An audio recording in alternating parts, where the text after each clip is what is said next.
गुजरात, सूरत। आज से करीब 20 साल पहले मैं बहुत सारे ख्वाब लेके इस शहर में आया था। मेरा नाम हेमंत है और मैं गुजरात, सूरत में रहता हूँ। मेरी उम्र 40 साल है। मेरे लाइफ में सब कुछ अच्छा चल रहा था तब तक, जब तक कि मेरी ज़िंदगी में शराब की एंट्री नहीं हुई थी। आज से करीब 10 साल पहले मुझे शराब पीने की बहुत ही बुरी आदत लग गई और उस दिन के बाद से मेरी ज़िंदगी बिल्कुल बदलने लगी।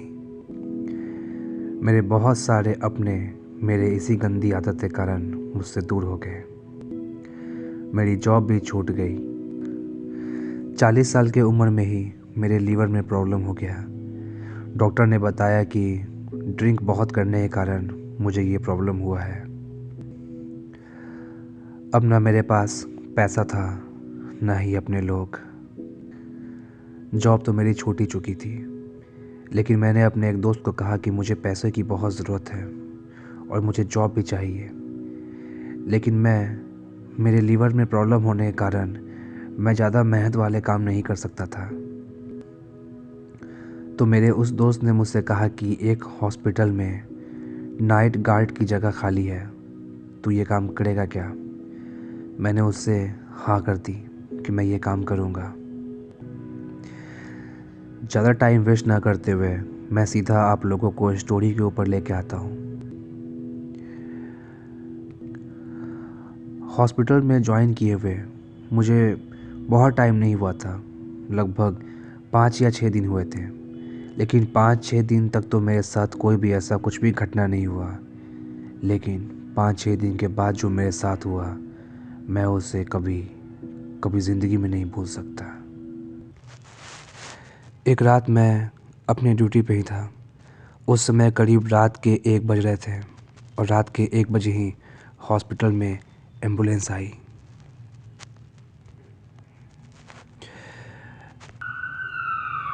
मैंने देखा तो एम्बुलेंस हॉस्पिटल के अंदर आई। मैं जल्दी से गेट खोलने के लिए गया।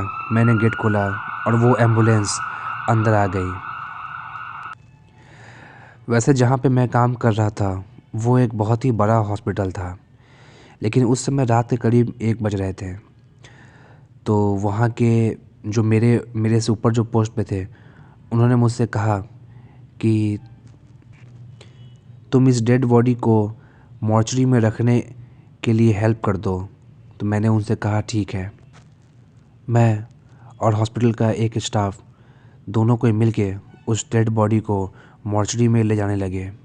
वो एक लड़की की लाश थी, एक लड़की जिसकी उम्र यही करीब 23-24 साल की रही होगी।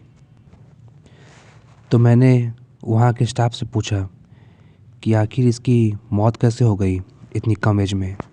तो उसने मुझे बताया कि ये एक लड़के से प्यार करती थी और शायद कोई लव का ही चक्कर था, जिस कारण से इसने जहर खा ली और इसकी मौत हो गई।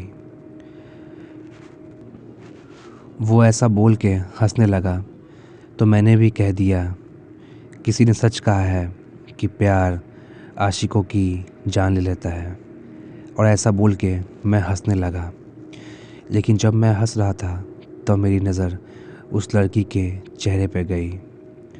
मुझे ऐसा लग रहा था जैसे कि वो मुझे देख रही है। पता नहीं क्यों, लेकिन मुझे बहुत ही ज़्यादा डर लगने लगा। उसके बाद मैं और वो स्टाफ हम दोनों मिलके उसकी बॉडी को मॉर्चरी में रख के वहाँ से वापस निकलने लगे। कुछ दूर आने के बाद मुझे याद आया कि मैं अपना मोबाइल तो वापस वहीं भूल गया हूँ मॉर्चरी में।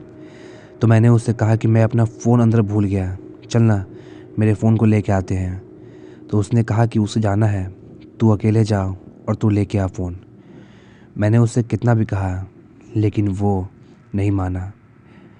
फिर क्या था, मुझे अकेले ही वापस जाना था। मैं सच बताऊं तो अकेले मुझे जाने में बहुत डर लग रहा था, लेकिन फिर भी मैं किस तरीके से हिम्मत करते हुए वापस मॉर्चरी में गया। बिल्कुल सन्नाटा था वहाँ पे, खामोशी। दरवाज़ा खोल के मैं अंदर गया। सच बताऊं तो मुझे बहुत डर लग रहा था। मैं जल्दी जल्दी आसपास अपने फ़ोन को ढूंढ रहा था, लेकिन मेरा फ़ोन कहीं मुझे मिल ही नहीं रहा था कि मेरी नज़र उसी बॉक्स पे गई जहां मैंने उस लड़की की डेड बॉडी को रखा था। वो बॉक्स आधा बाहर निकला हुआ था। चेक करने के लिए मैं हिम्मत करते हुए उसके बॉक्स के पास गया तो मैंने देखा कि उस लड़की की डेड बॉडी तो अंदर ही रखी हुई है। जैसे ही मैं बॉक्स को बंद करने के लिए बॉक्स को जैसी हाथ लगाई कि वो लड़की ने सीधे अपनी आंखें खोल दी और वो आंखें खोल के मुझे देख के हंसने लगी। वो अभी बॉक्स के अंदर ही थी, लेकिन अंदर से ही देख के वो मुझे हंस रही थी। ये देख के मैं बहुत डर गया और मेरे मुंह से एक ज़ोर की चीख निकली। मैं जल्दी से वहाँ से भागने लगा, लेकिन जब मैं भाग रहा था तो मुझे मॉर्चरी के अंदर से ज़ोर ज़ोर से उसकी लड़की की हंसने की आवाज़ आ रही थी। मैं तेज़ी से भागते हुए नीचे आया और मैंने सारी बात वहाँ के स्टाफ को बताई, लेकिन उन लोगों ने उल्टा मुझे ही कहने लगा कि तू पक्का आज फिर दारू पी के आया है ना।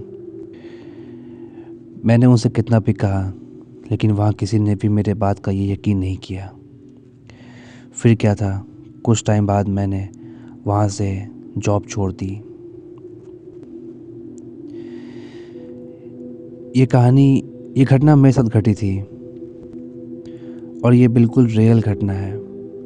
ये बहुत लंबी तो नहीं है, या आप लोगों को बहुत डरावनी तो नहीं लगी होगी, लेकिन ये एक सच्ची घटना है, इसलिए मैंने आप लोगों को बताई। तो दोस्तों, आज की वीडियो यहीं तक थी। मिलता हूँ आपसे अगले वीडियो में। तब तक अपने फैमिली का ख्याल रखें। और हाँ, आप लोग मेरे चैनल को सब्सक्राइब करें, लाइक भी करें, शेयर भी करें। और जैसे ही 100 सब्सक्राइबर मेरे पूरे हो जाएंगे तो मैं आप लोगों को कुछ बताऊंगा। तो प्लीज़ जल्दी जल्दी 100 सब्सक्राइबर कर दें और मिलता हूं मैं आपसे अगली वीडियो में।